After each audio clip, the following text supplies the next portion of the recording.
বাংলাদেশ আওয়ামী লীগের নেত্রী শেখ হাসিনা বলেছেন, যেই নির্বাচনে আওয়ামী লীগ অংশগ্রহণ করতে পারবে না সেই নির্বাচনে ভোট কেন্দ্রে আওয়ামী লীগের কোনো নেতা কর্মী সমর্থক যাবেন না। এটাই হলো পরিষ্কার মেসেজ। আপনাদের কি দলীয় কোনো পরিকল্পনা আছে এই নির্বাচন প্রতিহত করার? নিশ্চয়ই আমাদের নির্বাচন প্রতিহত, আমাদেরকে বাদ দিয়ে যে নির্বাচন হবে সেই নির্বাচন তো আমরা অবশ্যই প্রতিহত করবার পরিকল্পনা গ্রহণ করব। বাংলাদেশে যতগুলো জরিপ জাতীয় আন্তর্জাতিকভাবে হয়েছে, প্রত্যেকটি জরিপেই দেশরত্ন শেখ হাসিনার নেতৃত্বের কোনো বিকল্প নাই, সেটাই উঠে এসেছে।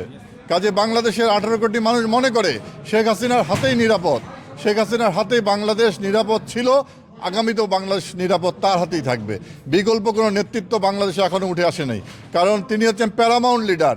তিনি বাংলাদেশের স্বাধীনতাকে সার্থক করেছেন। বাংলাদেশের স্বাধীনতার সুখ আমরা দেশরত্ন শেখ হাসিনার নেতৃত্বে পেয়েছি। সেই কথাটা বাংলাদেশের মানুষ ভুলে যায় নাই, ভুলছেও না। কাজে তারা শেখ হাসিনার প্রত্যাশায় প্রহর গুনছে। আজকের 10 জানুয়ারির অনুষ্ঠান, এই বঙ্গবন্ধুর স্বদেশ প্রত্যাবর্তন দিবস। বঙ্গবন্ধু হচ্ছেন বিশ্ব নেতা।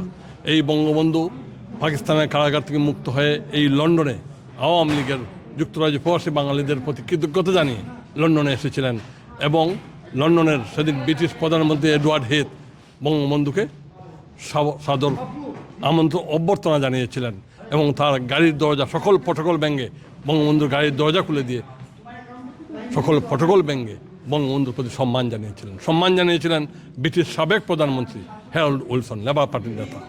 সেই বঙ্গবন্ধুর বাংলাদেশ আজকে বঙ্গবন্ধুর সুযোগ্য কন্যা মাননীয় প্রধানমন্ত্রীর নেতৃত্বে এই বাংলাদেশ বিশ্বে একটি রোল মডেল হিসেবে চিহ্নিত হয়েছে। এই বাংলাদেশ জঙ্গিবাদ মুক্ত বাংলাদেশ মাননীয় প্রধানমন্ত্রীর নেতৃত্বে হয়েছে। মাননীয় প্রধানমন্ত্রীর নেতৃত্বে এই বাংলাদেশ একটি আধুনিক সমৃদ্ধ উন্নত বাংলাদেশের পথে হাঁটছিল। বাংলাদেশ মাননীয় প্রধানমন্ত্রী যেই শান্ত সম্প্রীতির বাংলাদেশকে অশান্ত করেছে এই জবরদখলকারী রক্তমাখা ইউনুস। আমরা বিশ্বাস করি এই স্বদেশ প্রত্যাবর্তন দিবসে অবিলম্বে এই ইউনুসের পতনের মধ্য দিয়ে বিএনপি জামাত জঙ্গি গোষ্ঠীকে পরাজিত করে মাননীয় প্রধানমন্ত্রীর নেতৃত্বে আবারও এই বাংলাদেশ হবে একটি আগামীর বাংলাদেশ, উন্নত সমৃদ্ধ বাংলাদেশ।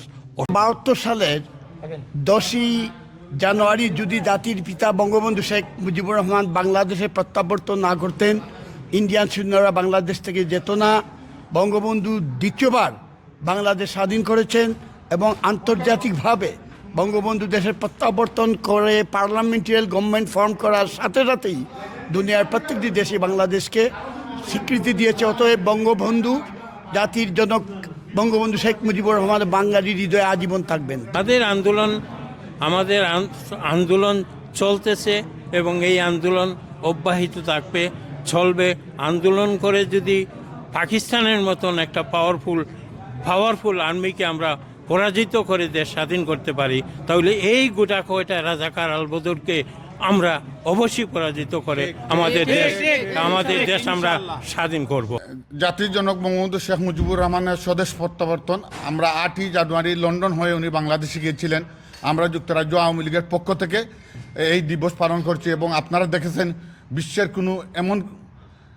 এই পরিমাণ কোনো নেতা নাই যিনি বঙ্গবন্ধুকে এই দেশের প্রধানমন্ত্রী এয়ারপোর্ট গিয়ে প্রটোকল ভঙ্গ করে রিসিভ করেছিল। আমরা গর্বিত বঙ্গবন্ধুকে নিয়ে, আমরা বিশ্ববাসীর কাছে আজকে এই দিনে বলতে চাই, এই সুধী ইউনুস মহাজন বঙ্গবন্ধুকে যেভাবে অপমান করছে, আমরা যুক্তরাজ্যর প্রবাসী বাঙালির পক্ষ থেকে এর তীব্র নিন্দা জানাই এবং অচিরেই এই সুধী ইউনুসকে আমরা আন্দোলনের মাধ্যমে বাংলাদেশ থেকে বিতাড়িত করব।